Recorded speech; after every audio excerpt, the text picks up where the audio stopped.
भाषण गरेको थियो भाषामा त्यस्तो खिच्नुपर्छ जसको थ्रुमा जसको भाषामा र भाषण गर्नु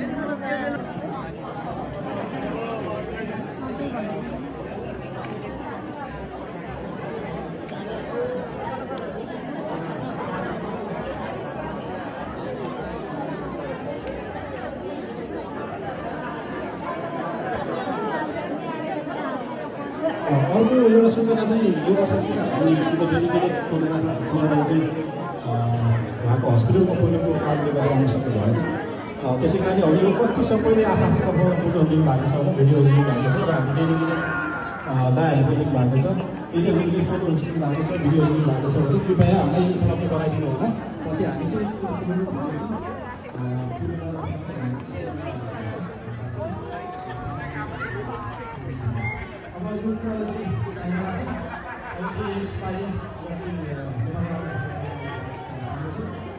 गाडीबाट उहाँले चाहिँ गाडीको सहयोग गर्नुहोला। उहाँलाई प्रदान गरेको हाम्रो कलाकार आशा विशुद्धी सरी नाम बिर्सेछ शर्मिला विशुद्धी।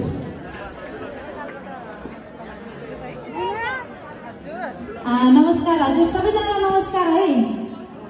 सबैजना सन्चै हुनुहुन्छ? सन्चै भएर त आयौँ भन्नु होला फेरि होइन। अब धेरै नगरिकन हामी गीत सुन्छौँ पहिलो कुरा होइन। विशेष गरी आज यो यति राम्रो कार्यक्रममा यहाँको कार्यक्रममा हामीलाई बोलाएर यहाँसम्म बोलाउनु हुने हाम्रो आदरणीय दाइ धन गुरुङ दाइ लगायतको टिमलाई धेरै धेरै धन्यवाद भन्न चाहन्छु। मौजा विजयपुर समाजका सम्पूर्ण आदरणीय व्यक्तिहरू हुनुहुन्छ सबैजनालाई नमस्कार। म शर्मिला विशीको तर्फबाट आज नाच्नुपर्छ है सबैजना। हाम्रो यता फुपूहरू हुनुहुन्छ नाच्ने होला नि होइन? ल है हाम्रो भेनाहरू फुपूहरू मामाहरू सबै नाच्नुपर्छ। ल हाम्रो यता मेरो आदरणीय दाइ हुनुहुन्छ साउन्ड सिस्टममा बसिरहनु भएको छ हाम्रो भेनाजीलाई एकदम छड्के सलाम छ। यसै गरी मभन्दा अग्रज गायक हाम्रो आदरणीय दाइ अर्ची पौडेल दाइ आयुषी पौडेल दाइलाई पनि एकदम सम्मान गर्न चाहन्छु। यसै गरी हाम्रो बहिनी हुनुहुन्छ बहिनीलाई पनि सम्मान गर्न चाहन्छु। यहाँ उपस्थित सबैजनालाई नमस्कार भन्दै म चाहिँ गीत गाउन सुरु गरेँ है। सुरुमा सुन्ने गीतबाट सुरु गर्छु अनि त्यसपछि नाच्नुपर्छ सबैजना है। सबैजना खानको लागि तयारी हुँदै हुनुहुन्छ पक्कै पनि। गर्मी भएर होला थालले हम्किरहनु भएको छ। अब नाच्नु पनि पर्छ। नाच्दाखेरि गर्मी पनि जान्छ। भेना सुरु गर्नुहोस् है। 1 नम्बरबाट सुरु गरिदिनुहोस् भेना। माइलो दाइबाट है। यो गीतलाई गाउँदाखेरि मैले सम्झन चाहन्छु आदरणीय रेशम निर्दोष दाइलाई सम्झँदै गाउन चाहन्छु। दाइले मैले गाएका थियो।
धेरै धेरै धन्यवाद हाम्रो अर्को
चाहिँ फेरि सानैदेखि